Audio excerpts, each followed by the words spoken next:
Mirpur passport office वाले ने बदमाशी तो आराम तोपी तू अगर तुसा की कोई शक है तो फिर तुसा मेहरबानी करो तो मीरपुर पासपोर्ट ऑफिस तो लगे जाओ। इस वेला जना हना अजय पर जान लगे तो पासपोर्ट दिते आ 3000 तू 4000 तू 5000 रुपया फीस है, लेकिन मीरपुर पासपोर्ट ऑफिस न स्टाफ आ ही रहा कि इसलिए कागज मुक्के बिन तो अर्जेंट फीस दो। तो अर्जेंट फीस 8000 तो उस तो बाद 8-10 हज़ार स्टाफ की भी दो उन्होंने राम तोपी वास्ते है। फिर जाके आज ही की 2-3 महीने आज ही की वैसे लवना 15 दिन पासपोर्ट 7 दिन पासपोर्ट लवना 3 महीनों में। अगर आज पर जाए तू पहला और राष्ट्रीय वल मुर्ताशी के लाहुमा फिन्नार रिश्वत लेने आ तो देना 2 जन्मी है फरमान रसूल अल्लाह। अगर आज ही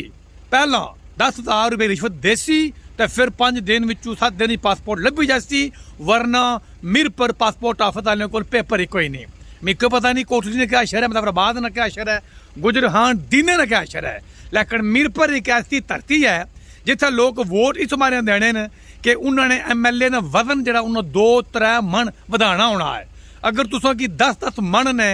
दांद तकने वैन कुदर है MLA ने रूप विच सो मीरपुर तशरीफ लियाओ।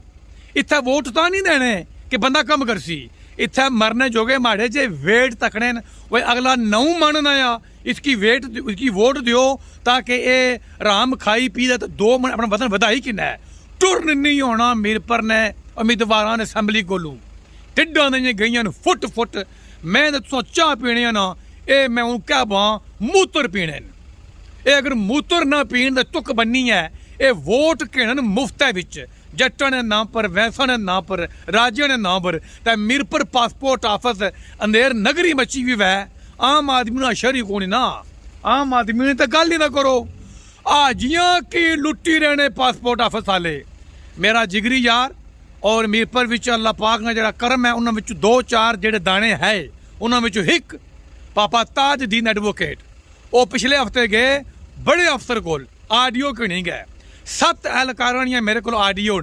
पासपोर्ट ऑफिस ने बदमाशानियां चूंकि नवे हरामी चोर है लिहाजा हाजी की भाई हुनर हाजी साहब आडियो पर पति कहा कागज खत्म होया अगर 200 रुपया 10,000 फालतू तो परसों उठी सी उन्होंने रिकॉर्ड करते मिकी भेजियां हूँ मैं आडियो कह जवाला क्योंकि जिसकी शक होया इन्होंने राम तोपी पर मिकी बाया शक वाल तो गल ही कोनी। लिहाजा ताजदीन साहब जो एक बड़े माँ पापी पुल को गए जरा अफसर जरा बैठे उसी बयान है कि इंसान ना पुत्र बन उदा क्या अच्छा मुझे तो पता ही कोनी ना ती पता था कोई तू राम खाना है पूरे करा कि राम खवा ली रहे। अगर तू आनी अंग्रेजा ने मुल्क जर्मना ने मुल्क तो फिर तू असूल अपना यार जरा असा कि मौलवी रोज बाना। हज़रत उमर फारूक रजी अल्लाह ताला ने फरमाया मैं मदीना बैठे हैं अगर इराक फिरात ने किनारे कुत्ता मर जाए मेरे को पूछो सी आराम खोरो दगड़ दलियो। अगर हज़रत उमर फारूक 2500 मील दूर कुत्ता मरने पर अपने आप के मुजरम करार देने लगे सन तो तुसा ने नक्का ने थला स्टाफ अंधेर नगरी मचाई हुई है कोई नवी गल नहीं। मीरपुर विच जितनी लुटमार होनी है लुटो इत्था न राजा जट गुजर सैयद मुगल सब निवेकले कोई अजीब भी दुनिया है कुछ समझ नहीं इन्होंने मसला क्या इन्होंने चूड़िए बदवाए वे वो प्रोफैसर आसम साहब आने होने सुन ये मीरपुरिये बावे अंसारी साहब ने बदवाए वे हालक अंसारी साहब ने राजा अकबर साहब मरहूम ने तो मियां मोहम्मद बख्श साहब ने बदवाए वे मिगी लगना बिल्कुल ठीक बाया होना। लिहाजा ये मैं भी चाह पीना तुस भी पियो जितने नौजवान तुस आओ ना खास कर मस्त यूनिवर्सिटी वाले तुस हाली कुलाया कुड़ियां पिछे ओ इंडिया विच जो है लाल नेहरू यूनिवर्सिटी है मुसलमान नहीं हो कह जाए सरेआम उन हर रोज बीजेपी हुकूमत की वक्त बाया उन्हें जितने इंताफ हिंदू उन्हें वक्त बाया लेकिन चूंकि वो मुसलमान तक कोई ना मुसला इतना कौन लगे सिगटों पर चरसू पर कुड़ियां पर कोई सुनिया वे नौजवान हाल कि सारे जमाने में मीरपुर कॉलेज होना सी ये जो कम्मा जिस रोज मुजाहरे करने सा DC डरना सी कोई सुनिया वे 10 तालिब इलम कोई लगे जान पासपोर्ट ऑफिस ने बाहर उसे जाके पुछो आराम खोरो वो बेशर्मो उसों की होर लभा कोई सवाए मीरपुरियां तू कोई जना जा यासर उसने सुल्तान ने कहा ना बाहर लगा जाए उसने वो नाल वो खड़ी एक लाश जी मावा अरशद वो असा ने हल्का नंबर 2 या डडियाल ये लाशा ने कहन बाहर बह रहा बेशर्मो कोई तो या है या तो वोट किसे कहते वे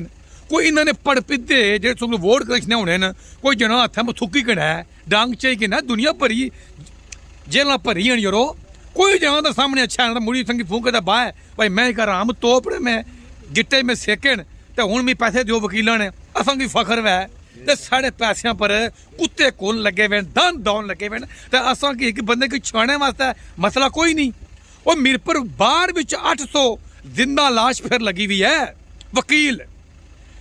मैं ना मरी जो इस मीरपुर वकीला के केस ना दिया जिन्होंने वकीलों ने सामने मीरपुर विच अंधेर नगरी मची हुई है और इनकी हया नहीं आई रही। एक कोर्ट भी जाके तुम इंसाफ दिलासन खुद कोर्ट भी जाओ 10वीं पढ़े हुए कुड़ी मुड़े क्या हो तू मेरा पुत्र है 2 किताबा पढ़ पाकिस्तान कानून है ही कौन उत्थे कानून वै तो जोड़ वकीला को तुसा इन वकीलों की बेरोजगार कर मारो ताकि दफा वैने तू ये मंगला मछियां पाने मछलियां पर कोई हया कोई शर्म ते पासपोर्ट ऑफिस ने अलकारो पुत्रो अगले भी इलाके च मैं थोड़ा ना गिणसा थोड़े खानदान का ना गिणसा आराम खोरो अगर मीरपुर ना साफी चरस पीतियां बगैर अगर बेगैरती पर आई गया इसका मतलब ये थोड़ा कि मैं भी चरस पीती हुई है मैं खाली चाह पीना वो भी चाचा शौकी नहीं वो भी जमेणू वाली या तो मिकी मेरा दबाओ गला तो या फिर तुसा रसोत है या मैं या तुसा क्योंकि मैं तुसा आराम खोरों पर थोड़े गुनाह नहीं सजा आ